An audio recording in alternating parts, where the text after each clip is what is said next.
Koncheng Education সকলোকে স্বাগতম জনাই আজি আমি দশমমান শ্ৰেণীৰ জীৱন প্ৰক্ৰিয়াৰ ৰেস্পিৰেশ্যন অৰ্থাৎ শ্বসন অংশটো আৰম্ভ কৰিব বিচাৰিছো আমি ছাত্ৰ ছাত্ৰীসকলে জানো সেউজীয়া উদ্ভিদে নিজৰ খাদ্য নিজে প্ৰস্তুত কৰি লয় প্ৰস্তুত কৰাৰ ফলত সেই গ্লুকোজ উৎপন্ন কৰে সেই গ্লুকোজ বা আমি পৰভোজী বা পৰভোজী জীৱবিলাকে বা উদ্ভিদবিলাকে আমি উদ্ভিদে প্ৰস্তুত কৰা খাদ্যসমূহ গ্ৰহণ কৰাৰ পাছত সেই খাদ্যসমূহ আমাৰ যেতিয়া কোষৰ ভিতৰলৈ যায় কোষৰ ভিতৰত কেনেদৰে কি ঘটে বা ক'ৰ পৰা আমি শক্তি আহৰণ কৰোঁ তাৰ বিষয়ে আমি আলোচনা কৰিম হেয়া হৈছে আমাৰ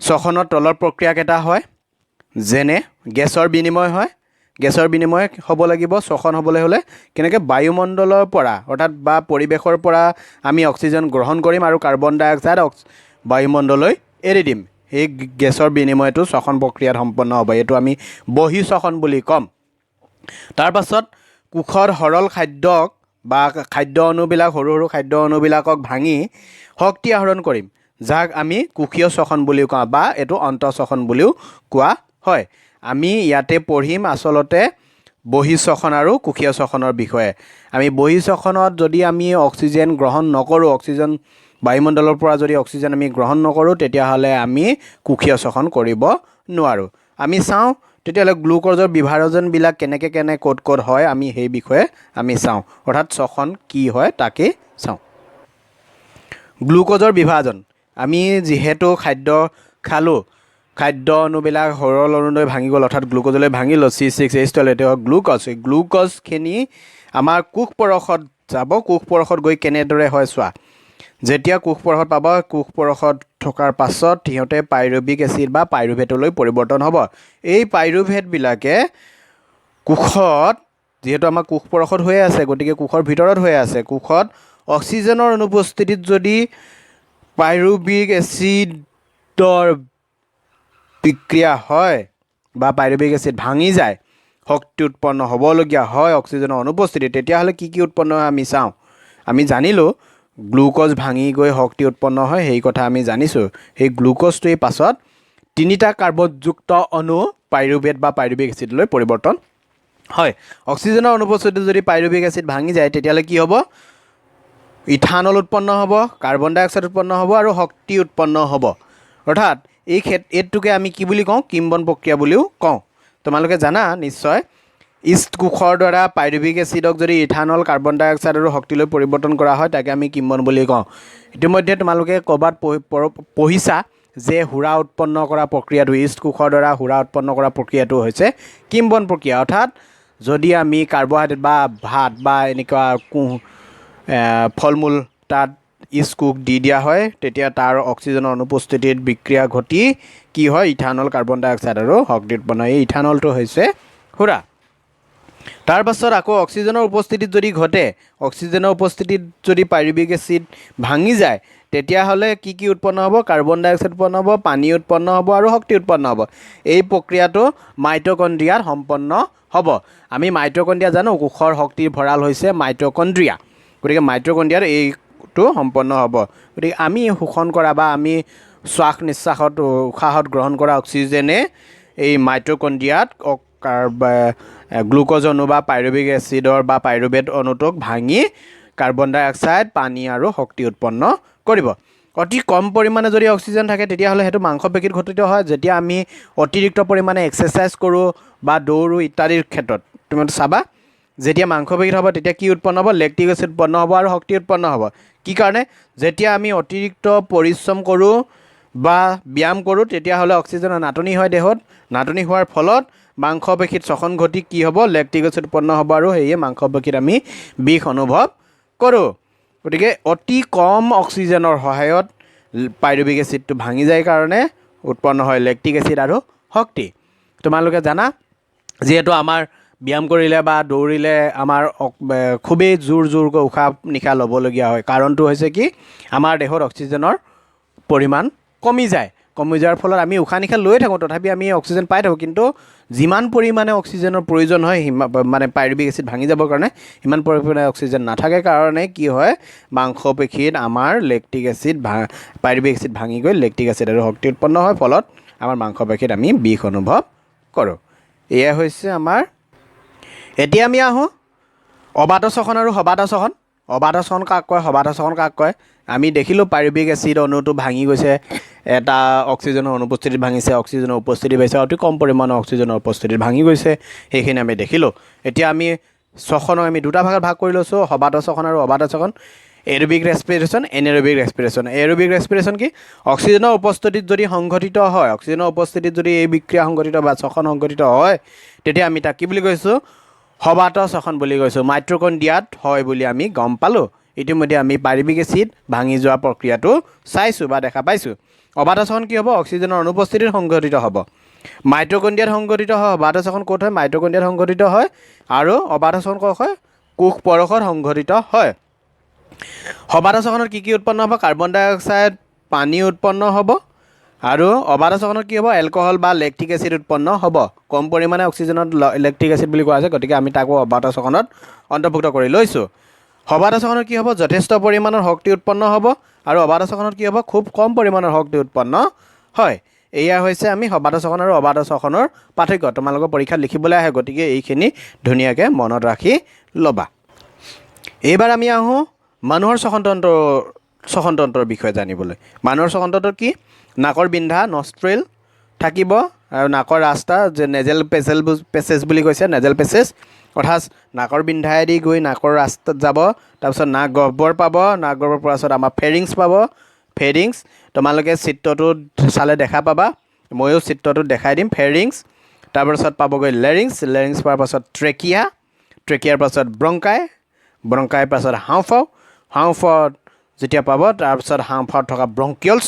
চিত্ৰত তোমালোকে মানুহৰ শ্বাসনতন্ত্ৰ বা শ্বাসতন্ত্ৰ তোমালোকে দেখা পাইছা।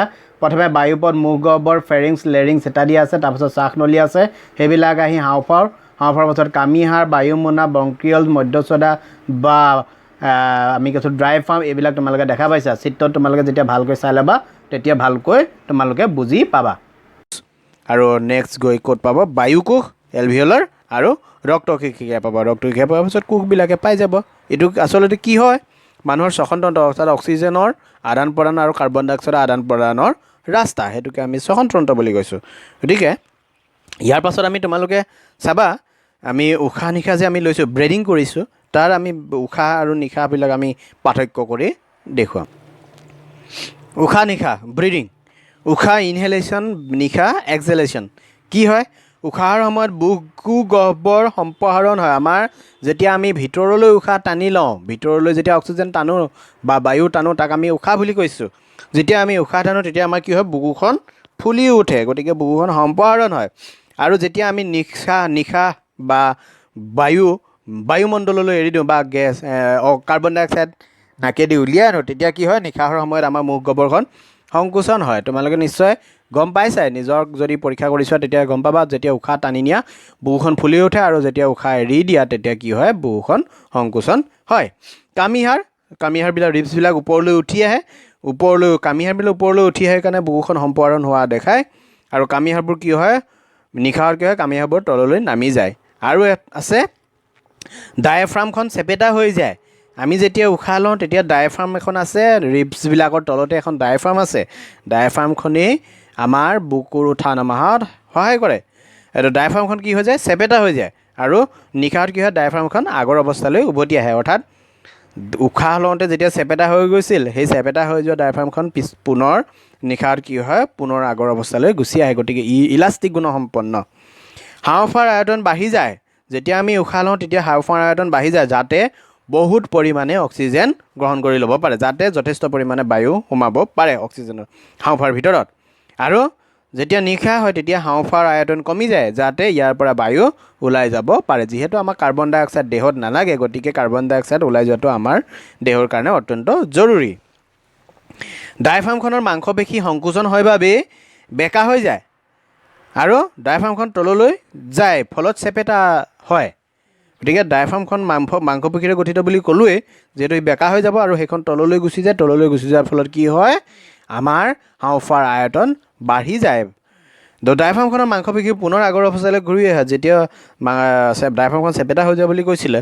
গতিকে মাংসপেশীখিনি ইলাষ্টিক গুণসম্পন্নৰ কাৰণে পুনৰ আগৰ অৱস্থালৈ উভতি আহিব। উভতি অহাৰ ফলত বেকা হৈ পৰে আৰু সংকুচিত হয় মাংসপেশী। ফলত আমাৰ দেহৰ পৰা বা হাওঁফাওৰ পৰা কাৰ্বন ডাই অক্সাইড সহজতে ওলাই যাবলৈ সক্ষম হয়। এতিয়া আমি আহোঁ গেছৰ বিনিময় কেনেদৰে হয়। আমাৰ দেহত গেছৰ বিনিময়বিলাক কেনেদৰে হয়। এলভিঅলাছ থাকিব।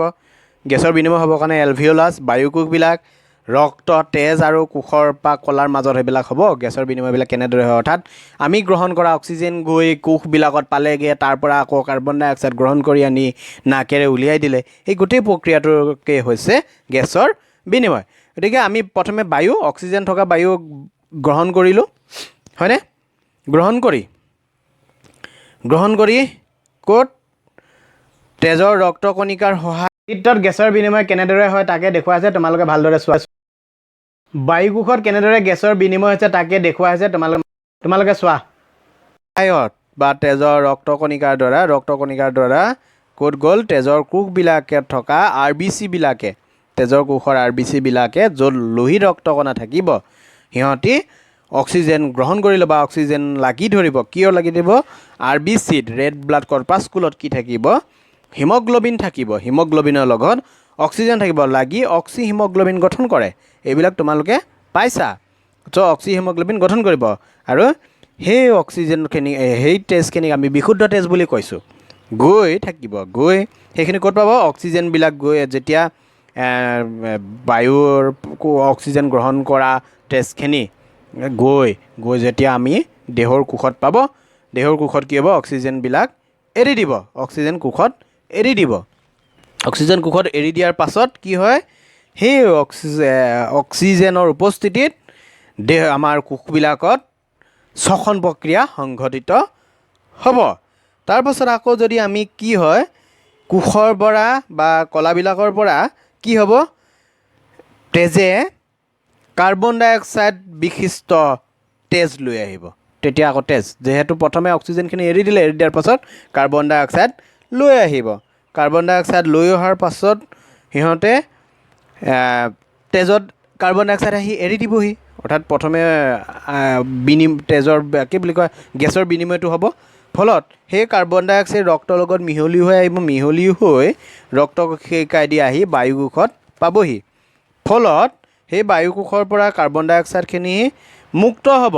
মুক্ত হৈ আমাৰ নাসাৰন্ধৰি বা নাকেদি কাৰ্বন ডাই অক্সাইড বাহিৰলৈ ওলাই যাব। তোমালোকে চিত্ৰত সুন্দৰ ৰূপত এই গেছ বিনিময় প্ৰক্ৰিয়াটো দেখাব পাৰিবা আৰু দেখাবা। যিহেতু পৰীক্ষাত আহেই গেছৰ বিনিময় প্ৰক্ৰিয়াটোৰ ওপৰত, গতিকে চিত্ৰ আঁকি ধুনীয়াকৈ তোমালোকে বুজাই দিবা। একেবাৰে সহজ ভাষাত কি? আমি গ্ৰহণ কৰা অক্সিজেন নাকেদি গৈ হাওঁফাওত পাব। হাওঁফাওৰ পৰা বিভিন্ন কোষলৈ গুচি যাব, কোষবিলাকলৈ গুচি যাব। কোষবিলাকত গৈ অক্সিজেন এৰি দিব। সেই অক্সিজেনে সবাতোৰ শোষণ কৰিব আৰু পাইৰুভেক এচিড বা পাইৰুভেট ভাঙি পিনে শক্তি উৎপন্ন কৰিব। তাৰ পাছত তেজত তাত উৎপন্ন হোৱা কাৰ্বন ডাই অক্সাইড, শ্বসনৰ ফলত উৎপন্ন হোৱা কাৰ্বন ডাই অক্সাইডখিনি তেজে গ্ৰহণ কৰি লৈ আহিব কোষবিলাকৰ পৰা, আনি আকৌ আমাৰ ক'ত পোৱাবহি? হাওঁফাওত পোৱাবহি। সেই হাওঁফাওৰ পৰাই কি হ'ব? পুনৰ আমাৰ নাসাৰন্ধৰেদি কি হৈ যাব? কাৰ্বন ডাই অক্সাইডখিনি ওলাই যাব। এয়া হৈছে আমাৰ গেছৰ বিনিময়। এতিয়া আমি দেখা পালোঁ স্থলজ প্ৰাণীবোৰে বায়ুমণ্ডলৰ পৰা অক্সিজেন আহৰণ কৰে। জলজ প্ৰাণীবোৰে পানীত দ্ৰৱীভূত হৈ থকা অক্সিজেন গ্ৰহণ কৰে। এনেদৰে আমি পালোঁ প্ৰাণীবিলাকৰ শ্বসনৰ বিষয়ে পালোঁ আৰু মানুহৰ শ্বসনৰ বিষয়ে পঢ়িলোঁ। ইয়াৰ পাছত আমি উদ্ভিদৰ শ্বসনৰ বিষয়ে পিছৰ ভিডিঅ'সমূহত আমি পঢ়িম। আজিলৈ তোমালোকক ধন্যবাদ জনাইছোঁ আৰু তোমালোকে যিমান পাৰে সিমান শুদ্ধ ৰূপত বুজিবলৈ চেষ্টা কৰিবা। তাকে কামনা কৰি আজিলৈ ইমানতে সামৰণি মাৰিছোঁ।